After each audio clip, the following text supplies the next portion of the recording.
Je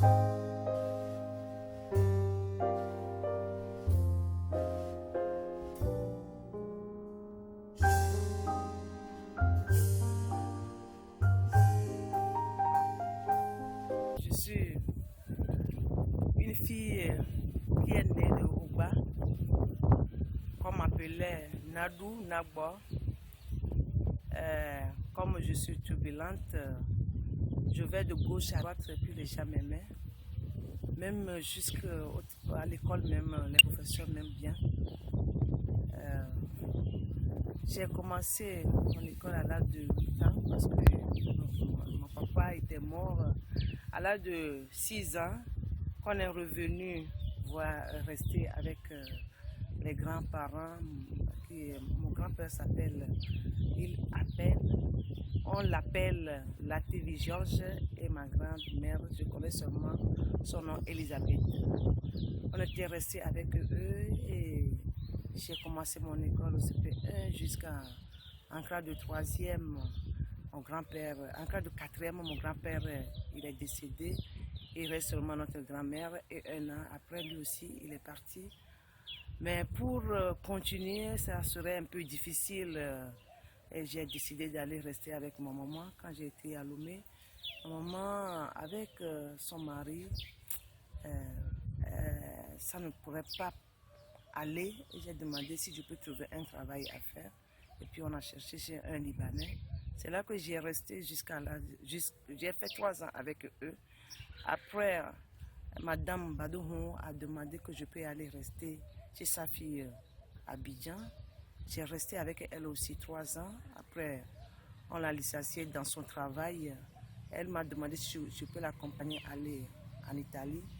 J'ai dit non, que je pourrais avoir quelque chose dans la main d'abord avant d'aller avec lui. Et quand je suis retournée au pays, c'est là que j'ai commencé à faire la couture. J'ai fait seulement la couture 2 ans et demi et comme ça c'est ma vocation, mon patron a demandé que j'aille passer l'examen. Quand j'ai passé, j'ai réussi. Après l'examen, j'ai été au Nigeria pour travailler un peu. J'ai fait 7 ans là-bas et je suis revenue au Togo. Et là, j'ai eu un problème, une maladie.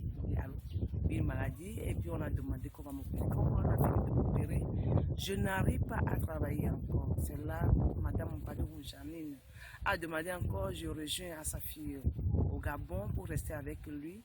Quand j'ai resté avec lui, ma vocation que j'ai depuis mon enfance, ça s'est ressuscité là-bas. J'ai demandé que je vais rentrer dans la communauté foyer de charité parce que je ne connais pas bien le papier pour être avec une soeur qui porte les voiles. C'est ce que j'avais demandé, mais en rentrant dans la communauté foyer de charité, le père il était malade, c'est un blanc, il s'appelle François. Il était malade, on l'a évacué en France, mais maintenant on n'a plus de père pour le foyer de charité. J'ai demandé de rentrer au Togo et après au Togo, j'ai demandé d'aller au Bénin pour commencer ma vocation là-bas dans le foyer de charité à Ségberouin, chez le père Denis Sagbo. Là, je vois que ce qui se passe là-bas, il y a une sœur, la vie qu'elle menait, ça ne m'encourage pas de bien vivre ma vocation. J'ai fait 4 ans et demi là-bas. Le temps de mon congé, quand je suis retournée, j'ai dit que je ne veux plus partir là-bas. Et je suis partie à l'Edjo pour demander le père Tansou. Il m'a dit, je peux t'accueillir, mais comme c'est dans la même communauté, on va dire que c'est moi qui t'a détourné, c'est pourquoi. Il m'a dit de retourner, dit le père que je ne peux pas rester dans la communauté. Et quand je suis partie là-bas, le père n'était pas content, mais je suis retournée. Quand je suis venue ici, je me suis accueillie par une maman qui s'appelle Madame Lawson. Et un jour, elle m'a invité de venir à Nohon pour une ordination pour le père Nathanaël. C'est là que j'ai vu la sœur Laetitia. Je l'avais approchée, je lui ai demandé c'est quelle communauté. Elle m'a dit pain de vie. Donc je lui ai demandé, j'avais appris le nom de cette communauté et je lui ai demandé c'est pain de vie et qui a fondé cette communauté. Il m'a dit que c'est le père Isaac Djogaglo, Monseigneur. Et je lui ai demandé, est-ce que je peux voir le père? Elle a dit, pas de problème. Quand je lui ai demandé le rendez-vous, le père m'a donné un rendez-vous, mais j'ai oublié seulement le nom. Mais le jour. Mais on était venu. Quand le jour que je suis venue avec, on était venus ensemble, moi, il y a Immaculée et Pierrette, on était venus ensemble. Mais je ne savais même pas qu'eux aussi cherchent leur vocation. Premièrement, c'est le père qui m'a accueilli. Je lui ai dit que mon père, je ne sais pas exprimer bien en français. Il dit que non, ma fille, il n'y a pas de problème, tu peux exprimer la langue que tu connais parce que moi aussi je suis togolais. Et moi, je lui ai dit que mon père, je suis venu ici, c'est pour demander un papier pour rentrer au Gabon dans la communauté. Il m'a dit, c'est pour faire quoi? C'est pour servir le Seigneur. Donc, si c'est pour servir le Seigneur, tu peux rester avec nous. Est-ce que tu as quelque travail dans la main? J'ai dit que j'ai fait la couture. Et je dis, donc si tu viens chez nous, tu peux travailler, il n'y a pas de problème. C'est là que moi aussi, j'ai demandé de venir. Quand je suis arrivée, on m'a laissé avec sœur Laetitia, qu'elle voit ma vie d'abord avant que ce qu'ils vont demander, ils vont décider. Quand j'ai resté avec lui, j'ai fait 1 an. Et le père m'a dit d'écrire pour entrer au noviciat. J'ai écrit, il a accepté. Quand il a accepté, on était le 1er août 2008. Le 1er août 2008, la sœur Laetitia et sœur Delphine, frère Charles, frère Louis, Pierrette, nous tous, on était ensemble, mais sœur Laetitia, elle faisait ses vœux perpétuels, frère Charles, ses vœux temporels, sœur Delphine aussi vœux perpétuels, et moi avec Louis et Pierrette de rentrer au noviciat. De rentrer au noviciat, et après, le père m'a fait venir de rester avec lui ici. Quand je suis avec lui, on était ensemble avec Pierrette, avec 2 filles. La première s'appelle Sabine et la deuxième Régine. Régine voulait être sœur et Sabine voulait être une mariée. Une mariée, je ne sais pas, pour se marier. Alors, c'est là on a continué avec eux, tout doucement. Et après 2 ans, le père m'a demandé d'écrire. Il aussi s'est séparé, l'autre à Palimé pour faire sa formation agronomie et l'autre pour rentrer au noviciat pour continuer sa vocation. Et maintenant, on est resté seul. Et après quelques mois encore, il y a 2 filles qui sont venues. Il y a une qui s'appelle Henriette et l'autre Delphine. Henriette veut se marier et Delphine veut devenir une sœur. Après ça, on m'a demandé de faire vœux temporaires. Quand j'ai fini de faire vœux temporaires, j'ai fait 4 vœux temporaires, j'ai fait ça en 2010. Après 2010, on a continué d'aller jusqu'en 2015 maintenant. Le père me demande d'écrire encore pour faire du vœu perpétuel.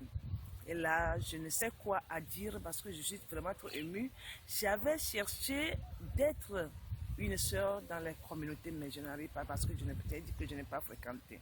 Même j'ai essayé d'aller à Zogbegan, mais comme je suis quelqu'un qui parle beaucoup, je n'arrive pas à vivre avec leur vocation. Et la sœur, mais quand même, j'essaie. Et la sœur Marie, la mère prière m'a dit d'aller amener mes enfants, de venir rester avec eux. Quand je suis rentrée, j'ai dit que je ne peux plus partir parce que je ne peux pas vivre sans exprimer ce que j'ai dans mon cœur. Et c'est là que j'ai resté dans le monde. Et Dieu m'a fait, et Dieu a accepté, et Dieu m'a aimé aussi. Et c'est pourquoi je me retrouve aussi aujourd'hui pour faire mes vœux perpétuels. Et c'est une joie pour moi que Dieu m'a choisi, moi, le pauvre qui ne connaît rien. C'est comme la parole qu'on nous a parlé aujourd'hui à l'église, que les sages voulaient entendre ce qu'il veut, mais Dieu ne fait pas révéler ça. Il a révélé ça aux petits comme moi qui est ici aujourd'hui. Je suis pauvre, moi mais je sais parce que je suis pauvre dans tous les sens. Mais Dieu, par sa grâce et son amour, il m'a aimé. C'est pourquoi ce jour m'est arrivé et je suis vraiment trop émue que moi, Hélène, va devenir une sœur définitivement pour le Seigneur, pour servir le Seigneur. Et je vois que tout est grâce, c'est l'amour de Dieu qui m'a fait venir jusqu'ici. Et ça m'a fait trop du bien. Et ce que je peux dire au Seigneur pour rendre grâce au Seigneur, c'est que adieu, j'abandonne ma vie et ma personne. Adieu, j'abandonne ma vie et ma personne. Mes projets, mes vœux sans lui, rien ne serait heureux. Mes projets, mes vœux sans lui, rien ne serait heureux. Pour ajouter, je remercie la communauté Arbre de Vie Divine, surtout mon Seigneur Isaac Diogaglo qui aime vraiment trop les pauvres. Merci.